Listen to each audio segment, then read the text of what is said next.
Friday के सत्र में हमने देखा कि गोल्ड के मार्केट में काफी अच्छी तेजी थी। जैक्सन होल में फेड चेयरमैन के बयान से कीमतों को सपोर्ट मिल रहा था। फेड चेयरमैन ने क्या कहा? उन्होंने कहा कि अब वक्त आ गया है कि पॉलिसी में एडजस्टमेंट करने का, यानी उन्होंने साफ संकेत दिया है कि सितंबर में ब्याज दरों में कटौती हो सकती है। लेकिन बाजार में अब कंफ्यूजन क्या है? बाजार में कंफ्यूजन ये है कि क्वांटम कितना होगा, यानी ब्याज दरों में कटौती कितनी होगी और जो पेस होगा कटौती का वो क्या होगा। बाजार हालांकि इस बात को मानकर चल रहा है कि इस साल 1% तक दरों में कटौती हो सकती है, लेकिन इससे असर क्या होगा बुलियन मार्केट पर, एनर्जी मार्केट पर, मेटल्स पर क्या असर होगा, तमाम मुद्दों पर आज चर्चा करेंगे। शुरुआत कर लेते हैं मुनाफे की मंडी में। मैं हूं विश्व मोहन और हमारे साथ तीन मेहमान हैं जो आज आपको मदद करने वाले हैं। हमारे साथ विपुल मजूमदार हैं bmazumdar.com के, दिव्या गगलानी है एक्सिस सिक्योरिटीज से और अनुज गुप्ता हैं HDFC सिक्योरिटीज से। आप तीनों मेहमानों का बहुत बहुत शुक्रिया। अनुज जी बताइए, क्या लग रहा है गोल्ड में तेजी अब बढ़ेगी क्या? यहाँ से अच्छी तेजी की उम्मीद करनी चाहिए क्या फेड चेयरमैन के बयान के बाद? विष्णुमोहन जी, सबसे पहले तो आपके सभी व्यूअर्स को जन्माष्टमी की हार्दिक शुभकामनाएं। देखिए, जैक्सन होल सिंपोजियम में ये क्लियर होता हुआ दिख रहा है कि जो इंटरेस्ट रेट है वो कट हो सकते हैं, जैसा कि जोरेन पॉवेल का स्टेटमेंट था। और अगर आप देखेंगे उसका रिफ्लेक्शन जो है डॉलर इंडेक्स पे आता हुआ दिखाई दिया, और अब डॉलर इंडेक्स जो है वो एक साल के निचले स्तर पे ट्रेड कर रहा है। तो डॉलर इंडेक्स और बॉन्ड यील्ड में जो गिरावट आई है वो इंडिकेट कर रही है कि आगे जो इंटरेस्ट रेट है वो कट हो सकते हैं। हालांकि बेसिस पॉइंट का और 1 पॉइंट का लग रहा है कि जो इंटरेस्ट रेट है कट हो सकता है। हमें लगता है कि उसका जो इंडिकेशन है वो हम देख रहे हैं डायरेक्टली गोल्ड और सिल्वर पे, सभी असेट क्लास में दिख रहा है। हमने देखा कि गोल्ड में एक अच्छी रिकवरी हमने फ्राइडे को आती हुई देखी, और आज मॉर्निंग में भी देखें तो $2500 के ऊपर सस्टेन कर रहा है। हमने देखा था कि फ्राइडे को $2480 तक लेवल चले गए थे, वहां से एक अच्छी खासी रिकवरी गोल्ड में आती हुई दिखाई दी। हमें लगता है कि जो जैक्सन होल सिंपोजियम का स्टेटमेंट है, वहां से जो क्लूज निकले हैं उसका इम्पैक्ट डायरेक्टली पॉजिटिव हो सकता है गोल्ड सिल्वर पे। और जो डॉलर इंडेक्स है वो अगेन एक साल के निचले स्तर पर है, वो भी एक पॉजिटिव पॉइंट है। तो जो भी फंडामेंटल फैक्टर अभी दिख रहे हैं, जो मार्केट सेंटीमेंट्स है, वो यही दिख रहे हैं कि आगे चलकर गोल्ड में तेजी हो सकती है। हमारा मानना है कि गोल्ड का भाव आपको जल्दी ही $2530-2540 तक के लेवल दिखा सकता है। और अगर हम इंट्राडे स्ट्रेटेजी की बात करें या एक वीकली पर्सपेक्टिव से बात करें तो लग रहा है कि 72,550 के टारगेट तक गोल्ड में देखने को मिल सकते हैं। 70,325 पे स्टॉप लॉस लगाएं। और अगर सिल्वर में देखें तो सिल्वर में भी हमने देखा है कि $29 को मार्केट अच्छा खासा सपोर्ट कर रहा है। काफी टाइम से एक अच्छे का सस्टेन वहां पे होते हुए दिख रहा है, वहां से रिकवरी आती हुई दिखाई दे रही है। तो चांदी में हमें लग रहा है कि जल्दी ही 87,500 तक के लेवल चांदी में देखने को मिल सकते हैं, तो वहां भी खरीदारी की सलाह रहेगी। दोनों ही ट्रेड जो है पोजिशनल बेसिस पे रहेंगे। और हालांकि अगर आप देखेंगे तो इस हफ्ते कोई ज्यादा बड़े डेटा नहीं है, तो मुझे लगता है कि इस हफ्ते भी आपको एक ट्रेंड पॉजिटिव साइड में गोल्ड सिल्वर में देखने को मिलता रहेगा। ओके, तो पॉजिटिव साइड में रहेंगे और ये इस हफ्ते की कॉल है, ये ध्यान रखिएगा। स्टॉप लॉस के लेवल भी आपके स्क्रीन पर है, 70,325 का गोल्ड के लिए, और चांदी का है 82,700 का। चांदी का इस हफ्ते के लिए टारगेट अनुज जी की तरफ से 87,500 और गोल्ड का है 72,550 का। ट्रेंड पॉजिटिव यहाँ पे इनको दिख रहा है, खरीदारी के साथ बने रहे। दिव्या, आप बताइए गोल्ड और सिल्वर पर आपकी राय क्या है? Good morning Vishnu ji. Good morning. सबसे पहले आपको और सारे व्यूअर्स को हैप्पी जन्माष्टमी। मैं गोल्ड की बात करूं तो लास्ट वीक हमें एक वॉलेटाइल मूव देखने मिला, क्योंकि जैसे कि जैक्सन होल सिंपोजियम के मीटिंग था और साथ ही FOMC की मीटिंग की थी।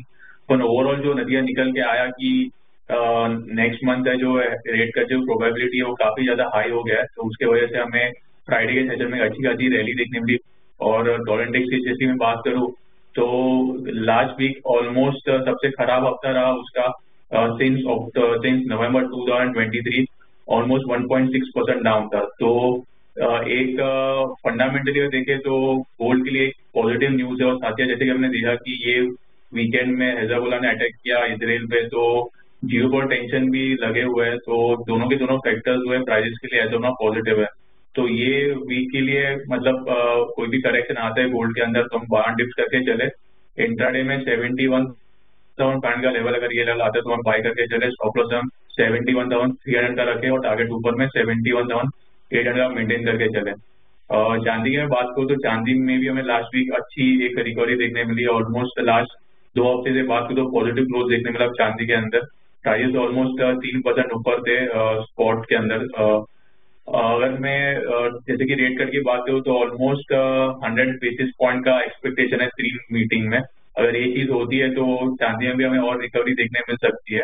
इंट्राडे के लिए 84,400 अच्छा लेवल है, तो वहां पे बाई करके चले। स्टॉप लॉस हम 83,900 का रखे और टारगेट ऊपर में 85,000 का मेंटेन करके चले। ओके, तो आपकी भी कॉल यहाँ पर गोल्ड और सिल्वर में खरीदारी की ही है। दिव्या को भी लग रहा है कि 71,800 के टारगेट के लिए खरीदे और चांदी 85,000 के टारगेट के लिए खरीदे। 84,400 का लेवल जब दिखे वहां पर आप बाइंग करें। आज के लिए कॉल है इंट्राडे के लिए। आप बताइए विठुपन, आपकी राय क्या बन रही है गोल्ड सिल्वर पर? देखिए, जो बाकी सभी ने बताया था कि गोल्ड में अभी फिलहाल जो सिनेरियो है बुलिश है। लास्ट में भी हम लोगों ने बात किया था कि थोड़ा सा अप ट्रेंड है, लेकिन मैं जो मान के देखता हूँ जो चार्ट में वो थोड़ा वीकर अप ट्रेंड, थोड़ा जो चैनल है थोड़ा एक अपर स्लोपिंग चैनल ही है, लेकिन वीकर अप ट्रेंड है। तो यहाँ पे तेजी होगा, लेकिन बहुत शार्पर रैली, यहाँ पे बहुत ज्यादा शार्प मतलब जो पिछला हम लोग को दिखा था उस तरह का नहीं होगा, लेकिन अपसाइड रहेगा। पहला जो चीज है, जो एक्सपेक्टेशंस है जो रेट कट का, वो हम लोग ये तो मार्केट में ऑलरेडी डिस्काउंटेड है। 25 बेसिस पॉइंट के बाद शायद ये ज्यादा होगा। और ये देखिए एक्सपेक्टेशन पहले भी था, ऐसा नहीं कि अभी है कि 25 बेसिस पॉइंट कट होगा या उससे ज्यादा होगा। तो पहले एक्सपेक्टेशन काफी बढ़ गया था कि रेट कट इसी साल में ज्यादा होगा, लेकिन हुआ नहीं। लेकिन जो लेटेस्ट डेटा आया था यूएस का, weakness in manufacturing, weakness in employment scenario, CPI थोड़ा घट के 3% बिलो, तो ये सब सिनेरियो थोड़ा हेल्प कर रहा है और डाटा प्रिंट हेल्प कर रहा है कि शायद यहाँ से जो रेट कट है वो शायद 25 बेसिस पॉइंट नहीं ज्यादा होगा, या 50 बेसिस पॉइंट, या प्रॉब्ली गोइंग पर 75 बेसिस पॉइंट तक हो सकता है। तो ये जो एक्सपेक्टेशन है, इसके हिसाब से बाजार ऑलरेडी तेजी में है। मार्केट पहले ही ये चीज सोच के डिस्काउंट करके ट्रेड कर रहा है। ऐसा नहीं कि हम लोग को सिर्फ मालूम है, सभी लोग को ये फैक्टर अभी भी मालूम है कि यहाँ पे शायद रेट कट थोड़ा हायर हो सकता है। हाँ, ये सिनेरियो क्या है कि पूरा सिनेरियो गोल्ड का भी बुलिश ही है। ऐसा नहीं कि कोई बेयरिश है, बुलिश ही है। शायद यहाँ पे थोड़ा टॉप लो में प्रॉफिट आता है, प्रॉफिट टेकिंग आता है। तो यहाँ पे कोई भी डील्स में मेरे हिसाब से गोल्ड को बाय करना है। अभी 71,700 के आसपास चल रहा है, तो यहाँ से 100-150 रुपए नीचे अगर आता है गोल्ड में तो तेजी का बनेगा। 72,300 का इमीडिएट टारगेट रहेगा। लेकिन सबसे ज्यादा मुझे लग रहा है कि जो सिल्वर में वीकनेस था, पहले से ही एक शार्प सेलिंग को में फंस गया था सिल्वर, तो ये कहीं ना कहीं वहां से रिकवर करने के लिए कोशिश कर रहा है। और जो जो रेट कट का ट्रिगर है, ये शायद इंडस्ट्रियल कमोडिटी या सिल्वर में ज्यादा इम्पैक्ट रहेगा, क्योंकि जो सिनेरियो है यूएस में, यूरोप में इंडस्ट्रियल एक्टिविटी या जो आप पीएमआई डेटा देखते हो, मैन्युफैक्चरिंग डेटा देखते हो, तो mostly manufacturing data reading below 50, जो मतलब दिखा रहा है कि कॉन्ट्रैक्शन है। और ये रेट हाइक वाला और ये higher is one of the reason बोल सकते हैं कि जिस तरह के कारण इमीडिएटली मैन्युफैक्चरिंग में इम्पैक्ट पड़ रहा है, सर्विसेज पे नहीं ज्यादा नहीं था। तो ये अगर जब ये रेट कट ज्यादा होता है तो इमीडिएटली ज्यादा इम्पैक्ट पड़ेगा इंडस्ट्रियल कमोडिटी या इधर सिल्वर में पड़ेगा। तो यहाँ पे सिनेरियो सिल्वर में ज्यादा तेजी का और बन रहा है गोइंग फॉरवर्ड। हालांकि मैंने आज का इंट्राडे कोई रिकमेंड नहीं किया, लेकिन मुझे लग रहा है सिल्वर शायद यहाँ से जाके 87,000, 88,000 या गोइंग फॉरवर्ड 90,000 तक भी पहुंच सकता है। तो यहाँ पे सिल्वर में भी सेम स्ट्रेटजी रहेगा, बाय ऑन डिप्स। शायद सिल्वर गोल्ड से ज्यादा आउट परफॉर्म करेगा। तो चांदी पर आप ज्यादा बुलिश लग रहा है कि चांदी में तेजी यहाँ से ज्यादा रहेगी। लेकिन चलिए, एक और खबर है सॉवरिन गोल्ड बॉन्ड को लेकर, जहां पर exit window reserve bank of India ने दिया है। हालांकि ये नियमों के हिसाब से ही है, हर 6 महीने में एक बार, जो 5 साल की अवधि पूरा होने के बाद ही एग्जिट विंडो आरबीआई की तरफ से दिया जाता है।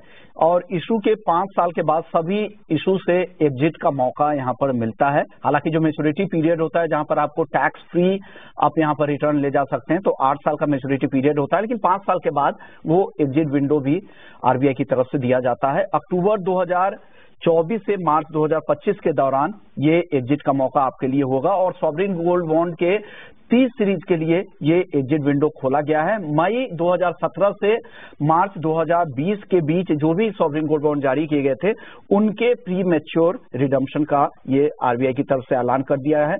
और आरबीआई निवेशकों से ये सॉवरिन गोल्ड बॉन्ड कब खरीदेगा, तो 5 साल पूरा करने के बाद ही ये खरीदती है आरबीआई। और साथ ही ऐसे निवेशक जो 8 साल की मैच्योरिटी से पहले निकलना चाहते हैं, उनके लिए ये मौका दिया गया है। और 5 साल पूरा होने के बाद हर 6 महीने में इस तरह के एग्जिट विंडो आरबीआई की तरफ से दिए जाते हैं।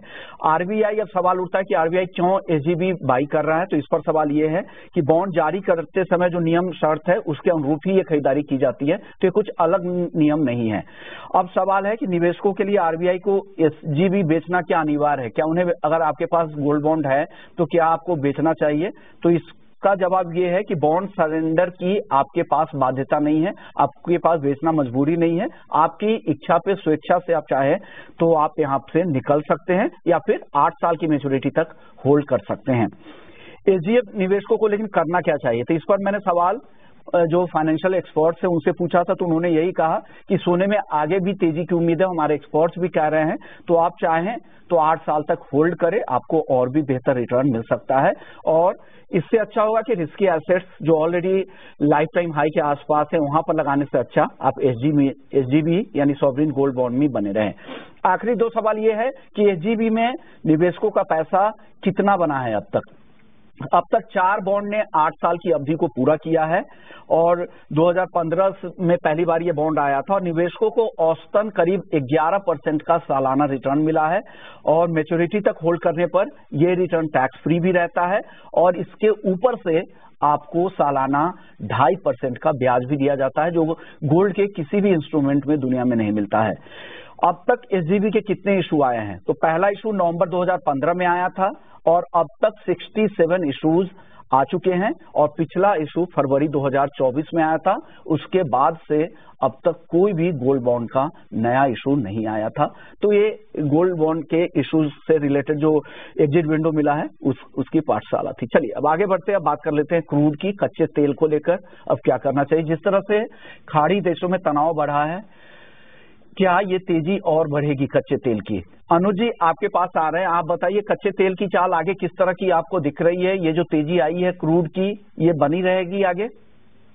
विष्णु जी देखिए, एक तो ओवरसोल्ड हुआ था लास्ट वीक, वहां से एक रिकवरी देखने को मिली ऑलमोस्ट 6000 के आसपास तक, और दूसरा जो जियोपॉलिटिकल टेंशन इंक्रीज हुआ है उससे काफी हद तक सपोर्ट मिला और हम देख रहे हैं कि अब ब्रेंट 78 है, WTI 75 के ऊपर ट्रेड कर रहा है। अगर आप एमसीएक्स की बात करेंगे तो वहां पर भी हमने करीबन 6300 के ऊपर के लेवल अब आते हुए देखे हैं। तो मोमेंटम एक थोड़ा साइडवेज टू पॉजिटिव हुआ है और अगेन डॉलर इंडेक्स की जो गिरावट है उसका सबसे बड़ा इंपैक्ट यहाँ पर क्रूड पे भी आता हुआ दिखाई दिया है। तो हमें लगता है कि जो बाउंस बैक है ये आगे कंटिन्यू रहेगा, शॉर्ट टर्म के लिए बाउंस बैक रहेगा और लग रहा है कि WTI 77-78 डॉलर तक और ब्रेंट 80 to 81 डॉलर तक के लेवल दिखा सकता है। तो यहाँ पर हमें लगता है कि खरीदारी का ट्रेड लेना चाहिए। टारगेट ऊपर 6425 तक हो सकता है, स्टॉप लॉस 6220 पे लगा सकते हैं, करीबन 6300 के आसपास तक मिलता है, 20-25 रुपए की गिरावट आती है तो खरीदारी का ट्रेड लेके चल सकते हैं। वही अगर हम ऑप्शन की बात करें तो 6500 का कॉल ऑप्शन ले सकते हैं, 106 के आसपास चल रहा है। हमें लगता है कि वहां भी खरीदारी का ट्रेड बना सकते हैं, 130-140 तक के लेवल देखे जा सकते हैं, 80 के आसपास स्टॉप लॉस लगा सकते हैं। तो ऑप्शन के थ्रू भी कॉल में बाय ले सकते हैं और फ्यूचर में खरीदारी का ट्रेड बना के चल सकते हैं। आपकी कॉल क्या है कच्चे तेल पर? दिव्या गगलानी आपसे मेरा सवाल था, कच्चे तेल में क्या करना चाहिए आज? कच्चे तेल में बात करूं, न्यूज फ्लो जो आया था लास्ट वीक वो ओवरऑल कच्चे तेल के लिए पॉजिटिव था। एक तो जो इन्वेंट्री डेटा आया था वो बुलिश था और साथ ही साथ जो एस्केलेशन जो बढ़े मिडल ईस्ट में, तो ओवरऑल इंडिकेशन ये थे कि जो प्राइजेस में अभी तेजी दिखने मिल सकती है। एक बार्गेन बाइंग हमें देखने मिला लोअर लेवल पे, क्योंकि सपोर्ट जो था शेयर के आसपास का वहां पे हमें वापस से रिटेस्ट देखने मिला। तो अगर एस्केलेशन और बढ़ते हैं मिडल ईस्ट के तो प्राइजेस जो है ब्रांड WTI के वो $80 भी जाके आगे देख सकते हैं हमें एक या 2 हफ्ते में। इंटरडे में अगर 6300 का अच्छा कॉल जो ऑप्शन है 150 का, वहां पे बाय करके चले, स्टॉप लॉस हम 120 का रखे और टारगेट ऊपर में 200 का मेंटेन करके चले। तो 6300 के स्ट्राइक की कॉल खरीदने की सलाह, और अनुज जी भी को भी लग रहा है कि यहाँ से तेजी थोड़ी बढ़ सकती है, 6425 के टारगेट के लिए खरीदने की सलाह। आप बताइए बिटपन, आपकी सलाह क्या है कच्चे तेल पर? देखिए कच्चे तेल में जो एक ओवरऑल ट्रेंड है वो बड़ा साइड में रहता है, 6750 और नीचे अभी इस बार थोड़ा एक्सटेंड होकर 6000 के आसपास बना था। सप्लाई काफी है क्रूड ऑयल का, डिमांड में कॉन्ट्रेक्शन था, लेकिन हाँ जो अभी जो इम्पैक्ट अभी न्यूज भी आया जियोपॉलिटिकल टेंशन प्लस जो कॉल का स्टेटमेंट भी आया था जो रेट कट का, तो ये शायद पॉजिटिव ट्रिगर है, लेकिन बहुत शार्पर रैली यहाँ पे एक्सपेक्ट नहीं कर सकते। अभी है कि 2-3 दिन का कॉन्टिन्यूस अपसाइड है। अभी थोड़ा सा मार्केट लग रहा है कि 6330 के आसपास अभी बाजार बना हुआ है। तो यहाँ पे अगर डिफेंसिवली या थोड़ा सा देखिए क्रूड ऑयल में थोड़ा वोलेटिलिटी कभी कभी ज्यादा हो जाता है, तो यहाँ पे क्या होता है कि डिफेंसिवली अगर यहाँ पे कहीं को ट्रेड करना है तो यहाँ पे एक स्ट्रॉन्ग सपोर्ट बन रहा है 6240-50 के आसपास। तो अगर पार्टिसिपेट करना है तो मेरे हिसाब से वहां अगर बाजार मिलता है या चलिए 6240 भी नहीं 6260 भी मिलता है तो ये लेवल के गुड आइडियल लेवल। तो वहां पे मेरे हिसाब से बाय कर सकते हैं। तो मुझे लग रहा है कि 6400 M6 में या 6450 एक जो शॉर्ट कवरिंग रैली बन सकता है, या थोड़ा एक्सटेंड भी करके 6500 भी बन सकता है। तो यहाँ पे थोड़ा डिफेंसिवली लेना चाहिए, डीप आने दीजिए, वहां पे बाय कर सकते हैं, यहाँ पे कॉल भी ले सकते हैं थोड़ा अगर मार्केट डिक्लाइन करता है में खरीदने की सलाह है। चलिए वक्त है ब्रेक का, ब्रेक के बाद लौटेंगे तो राइस एक्सपोर्ट को लेकर एक खबर लेकर आएंगे, साथ ही राजस्थान में मंडी टैक्स से क्यों कारोबारी और किसान परेशान है, बताएंगे ब्रेक के बाद।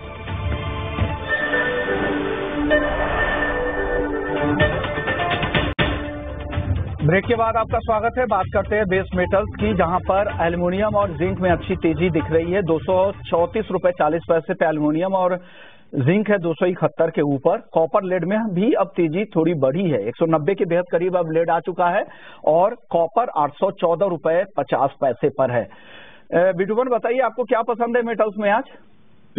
मेटल में देखिए जिंक भी पसंद है, अभी थोड़ा कॉपर भी सही लग रहा है। जिंक में देखिए हम लोग कॉन्टिन्यूसली सभी इंडस्ट्री के सभी लोगों ने अभी तक बाय ही बोल के रखा है। अभी मुझे लग रहा है कि जिंक का थोड़ा टारगेट के आसपास, मेरा जो रिकमेंडेशन था उसके आसपास ही पहुंच गया है, तो टारगेट थोड़ा एक्सटेंड करना चाहूंगा 275। और किसी ने अगर एंट्री नहीं लिया है तो यहाँ पे थोड़ा रिस्क मिलता है, 270 के आसपास मेरे हिसाब से लेना चाहिए। स्टॉप लॉस को थोड़ा चेंज करूंगा यहाँ पे 267 के नीचे, और इमीडिएट टारगेट 274 to 275। और कॉपर में अभी चार्ट में मुझे दिखा है कि यहाँ पे बुलिश सनामी फॉर्मेशन है, लेकिन ट्रिगर थोड़ा उसका परफॉर्मेंस थोड़ा कम है। रिमेनिंग जिंक एंड एल्यूमिनियम को कंपेयर करते हैं तो कॉपर में थोड़ा परफॉर्मेंस कम है। कॉपर में लग रहा है कि थोड़ा बहुत स्मूथ या धीरे धीरे अपसाइड आएगा, लेकिन शायद ये प्राइसेस 825 to 830 जा सकता है। तो यहाँ पे इंडस्ट्रियल कमोडिटी जो मैंने पहले बताया था कि जिस तरह से लॉजिक से सिल्वर में परफॉर्म करेगा, same logic I am applying fundamental front as well. तो यहाँ पे बेस में थोड़ा बहुत अपसाइड रहना चाहिए। ओके, तो आपका भी मेटल्स को लेकर ये है। अनुज जी और देव्या गगलानी जी आपके पास आएंगे, लेकिन उससे पहले एक राइस की खबर ले लेते हैं। एक्सपोर्ट पॉलिसी में बदलाव की मांग की गई है, और ये मांग की गई AIREA के पूर्व प्रेसिडेंट विजय सेतिया जी की तरफ से। उनका कहना है कि जो सरकार MEP मिनिमम एक्सपोर्ट प्राइस जो राइस पर लगा के रखी है, इससे अच्छा है कि इस पर एक्सपोर्ट टैक्स लगा दे $100 प्रति टन का। विजय सेतिया जी, इसके पीछे क्या मंशा क्या होनी चाहिए, इससे क्या फायदा होगा, ये आप खुद से बता दें। देखिए ऐसा है कि सरकार को किसी भी पॉलिसी को करेक्ट करने के लिए समय समय विचार तो करना चाहिए, ठीक है। और इस समय जो हम देख रहे हैं कि इंडिया में बहुत से ऐसे चावल हैं जो अच्छी वैरायटीज हैं, जो उसके किसानों को भी वही फायदा मिलना चाहिए जो बासमती के किसानों को पिछले 30 साल से मिल रहा है। ओके। अब वो बासमती पहले होती थी एक ट्रेडिशनल बासमती, जिसकी प्रोडक्शन बहुत कम थी। अब जितनी हाइब्रिड बासमती की वैरायटी है, इसकी प्रोडक्शन बहुत ज्यादा है, ठीक है। और उसके हिसाब से कंपटीशन पाकिस्तान से भी आ रहा है। ओके। तो जब आपका कंपटीटर आप वाले बीज चोरी करके अपने यहाँ ग्रो करके आपके सामने $700 में बेच रहा है, तो सरकार 950 को कैसे कम करे? तो 950 में सरकार जब डाटा देखती है, उनको ये दिखाई देता है कि एक्सपोर्ट तो अभी भी $1000 के आसपास में हो रहा है। वो एक एवरेज है, वो इस चीज को नहीं रिप्रेजेंट कर पा रही कि 1509 और पूसा बासमती दोनों वैरायटियां, उनका चावल आज की डेट में $700 में ही बिकेगा, इससे ज्यादा नहीं बिकेगा। सरकार ने 950 को अभी तक चेंज नहीं किया। सरकार के मन में मंशा यही होगी कि एक्सपोर्ट ज्यादा ना बढ़ जाए, इसीलिए इन्होंने रॉ राइस को और दूसरे तरीके से बैन किया हुआ है कि सिर्फ गवर्नमेंट बिजनेस करेगी जो NCL बना रखी है। ओके। लेकिन वो भी ठीक नहीं है, वो भी ठीक नहीं है। व्यापार को आपको टोटल व्यापार खुला करना चाहिए। और ये जो कंट्रोल है, अगर आप कोई भी एक्सपोर्ट टैक्स लगाते हो, उससे अगर आपको लगता है कि एक्सपोर्ट जरूरत से ज्यादा ऊपर जा रहा है, आप एक्सपोर्ट टैक्स को बढ़ा सकते हो। एक्सपोर्ट कम होता नजर आ रहा है, आप अपने एक्सपोर्ट टैक्स को कम कर सकते हो। बिल्कुल। दूसरी चीज है कि इस पैसे से गवर्नमेंट जुडिशियस यूज कर सकती है, फूड सेक्टर की, फूड प्रोसेसिंग की, डेवलपमेंट की प्रोग्राम्स के ऊपर इसको खर्च किया जा सकता है।